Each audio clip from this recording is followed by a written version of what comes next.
Hello friends, कैसे हो आप लोग। उम्मीद करते हैं आप लोग अच्छे होंगे। दोस्तों, अच्छे लोग जल्दी क्यों मर जाते हैं। हमारी पुरानी पीढ़ियों में लोग आसानी पूर्वक 100 वर्ष तक जीवित रह लेते थे, परंतु आज के ज़माने में 60-70 वर्ष की आयु तक भी जीवित रहना काफ़ी माना जाता है। उनमें से जो लोग अच्छे होते हैं और अच्छे कर्म करते हैं वो लोग तो और भी कम आयु में इस संसार को छोड़कर परलोक को चले जाते हैं। और आप लोगों ने यह भी अवश्य सुना होगा कि फला आदमी बहुत भला इंसान था, लेकिन भगवान ने उसे बहुत जल्दी अपने पास बुला लिया। किंतु फला दुष्ट आदमी अभी तक जीवित है। उनकी मृत्यु जल्दी क्यों नहीं होती। तो क्या कारण है कि अच्छे और भले लोगों की मृत्यु जल्दी हो जाती है तथा बुरे, दुष्ट और अधर्मी लोग लंबा जीवन जीते रहते हैं। आज की वीडियो में हम आपको बताएंगे कि अच्छे लोग जल्दी क्यों मर जाते हैं। लेकिन दोस्तों, उससे पहले आपसे रिक्वेस्ट करते हैं कि वीडियो को लाइक ज़रूर करिएगा, दोस्तों को शेयर कर दीजिएगा, और अगर अभी तक आपने हमारे चैनल को सब्सक्राइब नहीं किया है तो चैनल को सब्सक्राइब करके बेल आइकन ज़रूर दबाइएगा। दोस्तों, हमारे पौराणिक ग्रंथों जैसे कि गरुड़ पुराण के अनुसार किसी इंसान के जन्म पूर्व ही यह निर्धारित हो जाता है कि उसका जन्म कब होगा, कहाँ होगा, वह किस माता पिता की संतान बनेगा, किस कन्या से उसका विवाह होगा तथा उसकी मृत्यु कब, कहाँ और कैसे होगी। संसार के सभी धर्मों के अनुसार मृत्यु को अटल सत्य माना गया है और प्रकृति के नियम के अनुसार जो पैदा हुआ है उसे मरना भी अवश्य पड़ता है। आपने जरूर ही देखा होगा और सुना भी होगा, अनेक ऐसे महान व्यक्ति हुए हैं जिन्होंने अल्प आयु में ही अपने अच्छे कर्मों के द्वारा समस्त संसार में प्रसिद्धि पाई है और कम कम उम्र में ही इस संसार से विदा हो गए। इसी प्रकार हमारे और आपके कई परिजन ऐसे रहे होंगे जो भले इंसान थे और उन्हें जीवन में कभी भी किसी का बुरा नहीं किया या किसी को सताया नहीं है, परंतु फिर भी वह भगवान ने उन्हें अति शीघ्र ही अपने पास बुला लिया, जबकि उन्हें अपने अच्छे कर्मों के फलस्वरूप अधिक जीवन प्राप्त होना चाहिए था। किंतु ऐसा नहीं हुआ, बल्कि सब कुछ इसके विपरीत घटित हुआ। ऐसा क्यों हुआ, आइए इस बात को समझते हैं।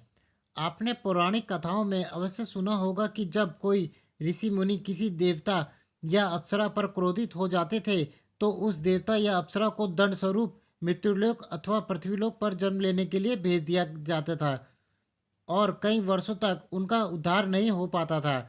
इसका तात्पर्य है कि पृथ्वीलोक देवताओं और अप्सराओं के लिए ऐसा भयानक स्थान था जहां उन्हें केवल दंड भोगने के लिए भेजा जाता था। श्राप मिलने पर वह गिड़गिड़ाने प्रार्थना करते थे कि मुझसे भूल हो गई, कृपया मुझे क्षमा कर दीजिए और मुझे उद्धार का उपाय बता दीजिए। इसके अतिरिक्त मृत्युलोक अथवा पृथ्वीलोक का दूसरा पहलू यह भी है कि यहाँ पर कई देवी देवताओं ने अवतार लिए हैं और दुष्टों तथा पापियों का विनाश करके सज्जनों का कल्याण भी किया है। कहने का तात्पर्य यह है कि मृत्यु लोक समस्त ब्राह्मणों में ना तो अच्छा स्थान है और ना ही बुरा। इसे एक प्रकार से आप कर्म भूमि कह सकते हैं, जहाँ पर कर्मों के अनुरूप ही आगे की यात्रा तय होती है।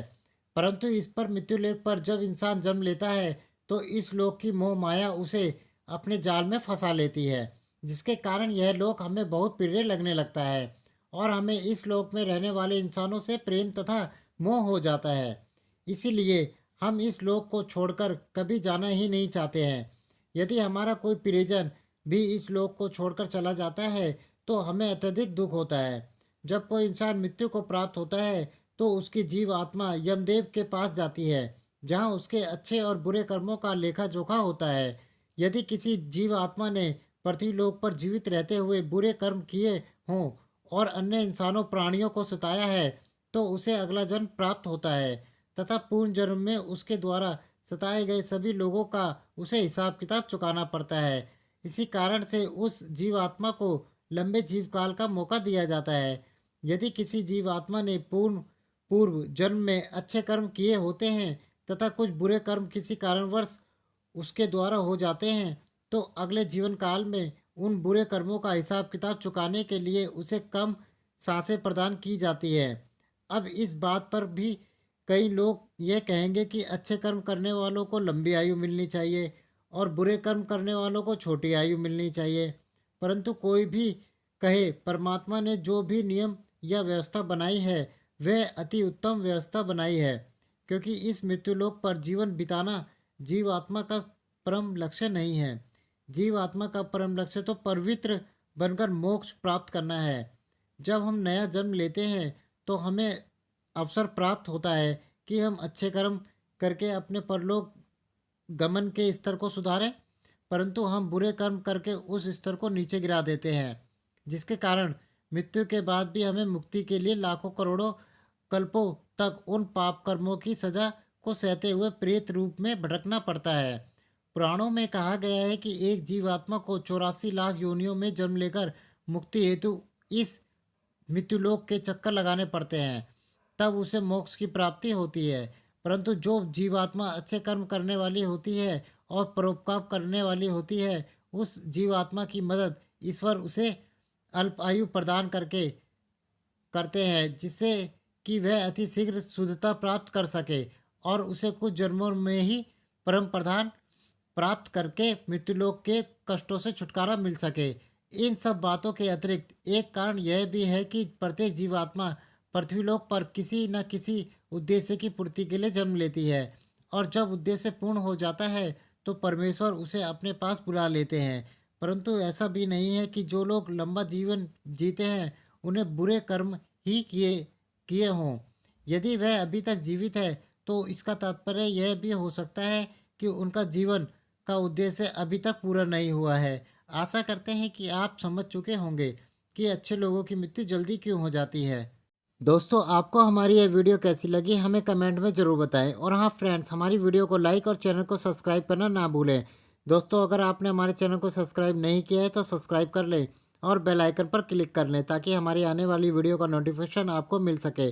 दोस्तों, मिलते हैं अगली वीडियो में, तब तक के लिए good bye and thank you for watching my video.